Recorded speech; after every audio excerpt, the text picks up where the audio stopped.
welcome back. I am so glad to be back. As you know from Monday's video, that we were hit by a hurricane, but we're now getting back to normal. We still have some damages in the backyard. We're waiting for our management company to get those fixed. So, as far as that, we have brought to you some video that we took the week before or the week after it happened, the day after it happened. So we gave you that to show you some of what we were going through. But I have decided I'm only going to show you my progression on my weight loss once a month now instead of every single week.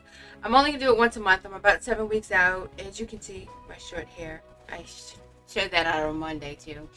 But I'm only going to do my progression once a week. Once a month instead of once a week. Just because I'm keeping track of it anyway. But when you look at it week to week, you don't see as much. You don't see the big changes. But as you saw in the intro video, I did the one picture a month. And you can really see the difference. And so I'm only going to bring to you my progression and my stats and everything once a month now. But I am going to keep giving you dieting and food and things like that, all the information. First, we are going to get into, let me move me over, my weight this week. I have finally hit my first goal. My first goal was 175 pounds. And this week, and actually during the storm, I hit it too, but then I started hurricane eating, I guess you would call, and I gained a little of it back. But then this week I'm back to 175. That is down 58.9 pounds, almost 60 pounds since January 1st. 47 pounds since 47 pounds since my surgery. 6 pounds since the last time I brought you anything, since August 29th, which was actually the date I'd hit. That was the last time that I did any stats or anything like that, just because we were swamped. Honestly, with the hurricane, we lost power for 10 days, as we kind of talked about before, and as we talked about on Monday. My BMI dropped 1.2 to a 30.07, which I am so excited. I really am so excited that my BMI is now at a 30. I am still trying to get down further because I'm still overweight. I'm not morbidly obese anymore, but I am overweight. I'm still overweight. But my BMI on the 29th was 31.27, and now it's 30.07. My measurements look amazing. Major changes, really. Actually, everything went down. We were sweating so much. We didn't have air conditioning. We're in southern Louisiana, and we were sweating so much. Now, my biceps did go up, but that is because I do a lot of weightlifting. I do a lot of weightlifting, and that's going to make my arms, my muscles grow. But my chest is down a half an inch from the 29th. My hips are down a half an inch. My thighs are down a half an inch. And my waist is down a full inch since the 29th. So that is just so amazing. Getting into today, I'm going to talk about the keto diet. For the next couple of weeks, I'm going to go over different aspects of different diets. Now, this is a disclaimer, and we are going to start doing this. We did this on Monday. We're going to start doing this for every time we talk about things. This is not a channel focused on any particular diet or lifestyle, but we are focused on providing information about all things health and various eating lifestyles. So this is relevant. The goal of this channel is to help people educate themselves so they can make their own informed decisions about what is right and wrong for them, not to tell people what or how to do it. This information is not a substitute for advice from your physician or healthcare professional. Please consult a doctor and do your own research before making any extreme dietary changes. The responsibility for your health is yours. So for that disclaimer, we are going to do that just to let people know we're just trying to give you the information on these different types of diets, these different exercises, but It's up to you to do research, to listen to what we give you, the information, and to make your own decisions. We're not telling you what to do. So, uh, the next thing, what is the ketogenic diet? Ketogenic is a term for low carb, like the Atkins diet. The idea is for you to get more calories from protein and fat and less from carbohydrates. You cut back most on the carbs that are easy to digest, like sugar, soda, pastries, and white bread. How it works. When you eat less than 50 grams of carbs a day, your body eventually runs out of fuel it can quickly use, like blood sugar. This typically takes 3 to 4 days. Then you then you'll start to break down protein and fat for energy, which can make you lose weight. And this is called ketosis. It's important to note that a ketogenic diet is a short-term diet that's focused on weight loss rather than the pursuit of a health benefits. Who uses keto? People use ketogenic diets most often to lose weight, but it can help manage certain medical conditions like epilepsy. It also may help people with heart disease, certain brain disease, and even helps acne, but there needs to be more research done in those areas.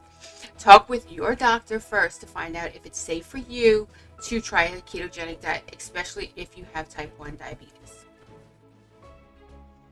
Weight loss. A ketogenic diet may help you lose more weight in the first 3 to 6 months than some other diets. This may be because it takes more calories to change fat into energy than it does to change carbs into energy. It's also possible that a high-fat, high-protein diet satisfies you more, so you eat less. That has not been lab proven. Cancer. Insulin is a hormone that lets your body use or store sugar as fuel. Ketogenic diets makes you burn through this fuel very quickly, so you don't need to store it. This means your body needs and makes less insulin. Those lower levels may protect you against some types of cancer or even slow the growth of cancer cells, but more research is needed on this topic. Heart disease. It seems strange that a diet that calls for more fat can raise good cholesterol and lower bad cholesterol, but ketogenic diets are linked to just that. It may be because the lower levels of insulin that result from these diets can stop your body from making more cholesterol. That means you're less likely to have high blood pressure, hardening arteries, heart failure, and other heart conditions. It's unclear, however, how long these effects will last. Acne. Carbohydrates have been linked to this skin condition, to acne. So cutting down on them may help you. And the drop in insulin that a ketogenic diet trigger may also help to stop acne breakouts. Insulin can cause your body to make other hormones that bring on outbreaks. Still, more research is needed to determine exactly the effects that this diet has on acne. Diabetes. Low-carb diets like a ketogenic diet help to keep your blood sugar levels lower and more predictable than other diets. But when your body burns fat for energy, it makes compounds called ketones. If you have diabetes, particularly type 1 diabetes, too many ketones in your blood can make you sick. It's called ketoacidosis. So it is very important to work with your diet, with your doctor or your healthcare professional on any changes to your diet. Epilepsy. Ketogenic diets have helped to control seizures caused by epilepsy since the 1920s. It was specifically designed in the 1920s to help control and reduce seizures for the epileptic. But again, it's important for you, if you have epilepsy, to work with your doctor to figure out if this diet is right for you. Other nervous system disorders. These affect your brain and spine as well as the nerves that link them together.